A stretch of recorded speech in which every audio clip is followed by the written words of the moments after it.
26শে জানুয়ারি শুভ প্রজাতন্ত্র দিবস সবাইকে আমার তরফ থেকে। সকালে একটা ভিডিও দিয়েছিলাম, ওটা আগের ভিডিও ছিল, কারণ আমি ভিডিও করে উঠতে পারিনি। তোমরা সবাই জানো, ধরিত্রীর মুখে শুনেছো আমার শরীর খারাপ ছিল।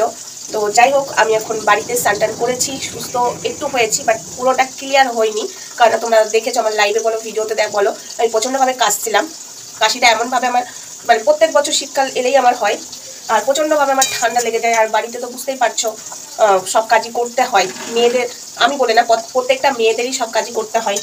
তুমি যদি ভাবো যে আমি বাসন মাজবো না, তো বাসন না মাজো, রান্না তো তোমাকে করতে হবে। তো এই যে এখন আমি রান্নাঘরে রান্না করছি, স্নান করে নিয়েছি।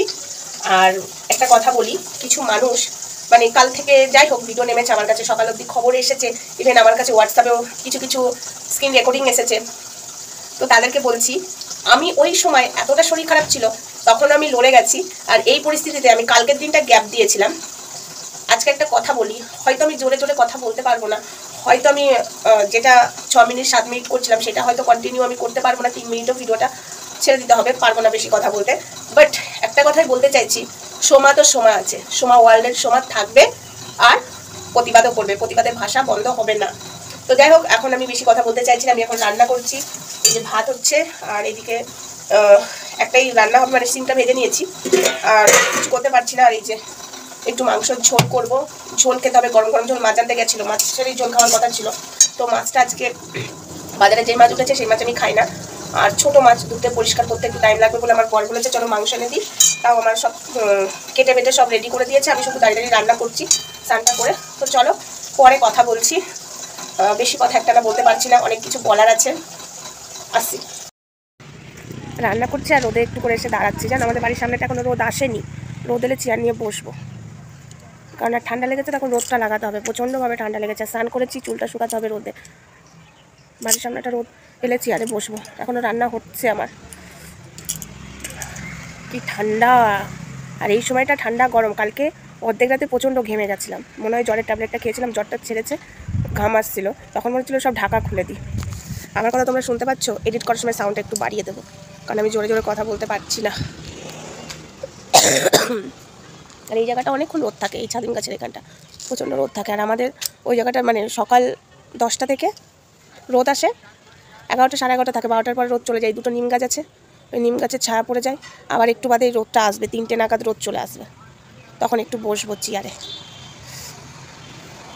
চলো ভেতর দিকে যাই, দিয়ে কত দূর হলো রান্নাটা একবার দেখে নিই।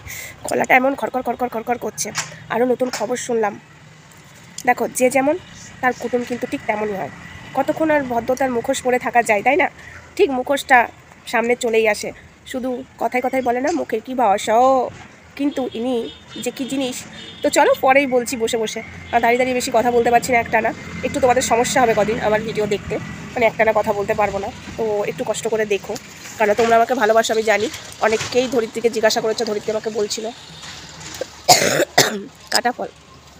তো চলো পরে কথা বলছি।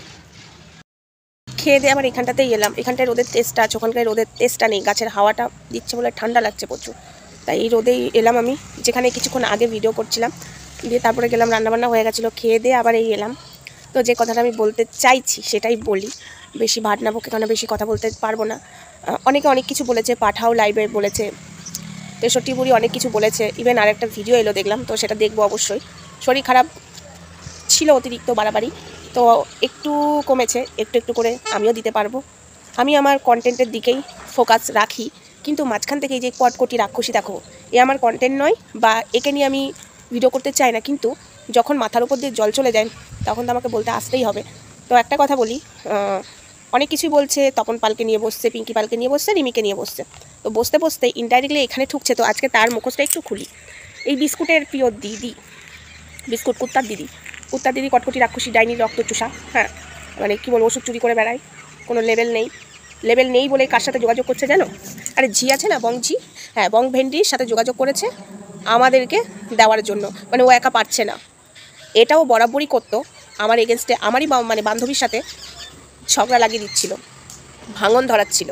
এই কটকটি রাক্ষসী বিস্কুটের প্রিয় দিদি চেনো নিশ্চয়ই, কে কে চেনো ওকে, কে কে চেনো বলো? নিশ্চয়ই চেনো, রাক্ষসী একটা, ডাইনি রাক্ষসী, রক্তচোষা, পিশাচিনী, ভদ্রতার মুখোশ পরে থাকে। তো ওই ঝিয়ের সাথে যোগাযোগ করছে, দেখো ঝি একটা পাক্কা ওখানকার, এও তাই। আমি বলেছিলাম না, এই ভদ্রতার মুখোশ পরে থাকে আর যারা গালাগালি দেয় না তাদের মন পরিষ্কার থাকে, তারা মুখের সামনে বলে দিতে ভালোবাসে, ওই মুখোশের আড়ালে হেই করে শিক্ষা বড়াই করে না। যাদের মন পরিষ্কার তারা হ্যাঁ দুটো খিস্তি দেয় বলে তারা কিন্তু খারাপ নয়, তাদের মন পরিষ্কার, তারা প্যাঁচালো মনে রাখতে পারে না।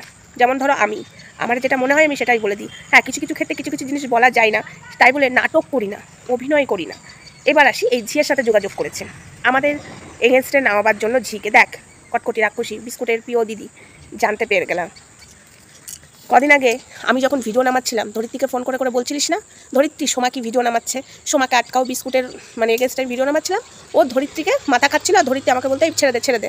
আমি তো বুঝতে পারছিলাম মাথাটা খাচ্ছে এই যে রাক্ষসী কটকটি। কে চেনো এই ভূতকে? হ্যাঁ এই ভূত ওর মাথা খাচ্ছিল। তারপরে ইনিকাকেও আমার এগেনস্টে লাগাবার চেষ্টা করেছিল, কে? এই কটকটি রাক্ষসী লাগাবার চেষ্টা করছিল। বাট ইনিকা তো একদম স্ক্রিন রেকর্ডিং করে ইনস্টাতে, বললাম না ওই ইনস্টাতে মারামারি করে, ওর নাম্বার শুধু একজনকে দিয়ে রেখেছে বিস্কুটকে, তাছাড়া নাম্বারও কাউকে দেয়নি, ওই ইনস্টাতে মারামারি করে। আমারই মানুষের কাছে যে বলছে সময় এই করছে ওই করছে, সঞ্জয়দাকেও বলেছে, আমি আজকে বলছি ধরিত্রীকেও বলেছে, আমার কাছে রেকর্ডিংও আছে। ওভাবে ইনস্টাতে কল করলে স্ক্রিন রেকর্ডিং হয় না। ধরিত্রীও প্রুফ রেখেছিল যখন আমার এগেনস্টে বলছিল। আরে ভাই আমার বান্ধবীর কাছে আমার এগেনস্টে যেই বলছে আমাকেও যখন বলতো আমার কাছেও প্রুফ রাখতো, কিন্তু আমি পাত্তা দিতাম না বলে আমার সাথে পড়তো না। আর ধরিত্রীর ব্রেনটা ওয়াশ করছিল, একদম মুড়িয়ে খাচ্ছিল, বাট কিছু লাভ হয়নি, কারণ আমি বুঝতে পেরে গেছিলাম তুই গেম খেলছিস, বুঝেছিস। তা শোন কটকটি রাক্ষসী, তোকে আবারও বলছি, তুই এই ঝিকে আমার পেছনে লাগাবি না তো লাগা, দেখি তোর কতটা দম। আমি যদি সেই লেভেলে নামি, তোর মতো চুনোপুটি রাক্ষসী কটকটি পেতনি, কে চেনো এই পেতনিকে? হ্যাঁ এই পেতনিকে 2 মিনিট লাগবে না, আমি তোকে শুধু উঠতে দিচ্ছি। আর এই যে রিমি, আমাকে বলবি আবার রিমিকে টানবি। এখানে আমি আজকে একটা কথা বলি, দেখো আমি রিমির হয়ে বা রিমির এগেনস্টে বলছি না, আমার যেটা মনে হলো সেটা বলছি। রিমি এখানে চুপচাপ আছে না, বিস্কুটকে কিছু বলছে না, এই কটকটি রাক্ষসী ডাইনি অসভ্য মেয়ে ছেলে ছিনালটাকে কিছু বলছে না, কিন্তু এই রিমিকে নিয়ে টানাটানি করছে। এবার মনে হচ্ছে এবার ঠেলা সামলাবে। হ্যাঁ পিঙ্কি একবার একটা ভিডিও দেখলাম, ঠিকই বলেছে, রিমিকে বেকার টানছে, কারণ রিমি এর মাঝখানে নেই। আমরাও কিন্তু রিমিকে টেনে কথা বলছি না, এই দিনের পর দিন ঝাল বাড়িয়ে ওই এই হ্যান বাড়ি তেন। এবার তুই ঠেলা সামলাবি, নে ঠেলাটা সামলা, সত্যি বলছি তোকে এবার আমার কোয়ালিটি দেখাবো, ঠিক আছে? পাঠা অনেক কথা বলেছে না, পাঠাকে জাস্ট একটা দেখিয়েছিলাম, এখনও অবধি সোশ্যালে কিছু বলতে পারিনি, সোশ্যাল করতে পারিনি, বাট কথা দিয়েছিল। কটকটি রাক্ষসী ডাইনি, আমি এবার যেটা খেলবো তোকে নিতে হবে। চল, তোর ওই কোথায় যাবি না কি কোথায় যাবি বলছিলিস না, সব ফেব্রুয়ারির পরে শুনছিলাম নাকি ফেব্রুয়ারি মাসে, তো তোর এবার আমি কোথায় কি ভরি এবার শুধু দেখতে থাক। কটকটি রাক্ষসী ডাইনি পিসাচিনি ঘরের টাকে দিয়ে ব্যবসা করায়, কার সাথে? বিস্কুটের সাথে। ঘরের একটা আছে তার সাথে ব্যবসা করায়, কাকে দিয়ে? বিস্কুটকে দিয়ে। আর এর মুখোশটা ছিঁড়ে গেল, লাস্টে ওই ঝিয়ের সাথে যোগাযোগ করতে হলো আমার এগেনস্টে, ধরিত্রীর এগেনস্টে নামাবার জন্য ঝিয়ের সাথে। লাস্টে কিনা কটকটি রাক্ষসী বিস্কুটের প্রিয় দিদি ঝিয়ের সাথে যোগাযোগ করলো আমার আর ধরিত্রীর পেছনে লাগাবার জন্য, আমার আর ধরিত্রীর ব্যবস্থা করার জন্য। কত এলো গেল আর কত আসবে তার নাই ঠিক, আমার ছেঁড়া গেল, এই যে আমার চুল ছেঁড়া গেল, ঠিক আছে? কটকটি রাক্ষসী। তো চলো বন্ধুরা, আমি বেশি বক করতে পারছি না, আপাতত এইটুকুই থাক। কটকটি তোকে নিয়ে ভেবেছিলাম কন্টেন্ট বানাবো না, তো চল, তোকে আরও কিছু নেতা নতি আছে পালবাড়ির, আর পালবাড়ির কমিউনিটি থেকে ছুঁড়ে ফেলে দেওয়া এক পাপোচ, তার নাম হলো কটকটি, খুব বাড়াবাড়ি করছে, তাই এখন রিমির পেছনে পড়েছে। পালবাড়ির কমিউনিটিতে ওঠা ছুঁড়ে ফেলে দেওয়া এক পাপোচ, ওটা নেতা, তুই হলো পাপোচ। চলো পরে কথা হচ্ছে, টাটা।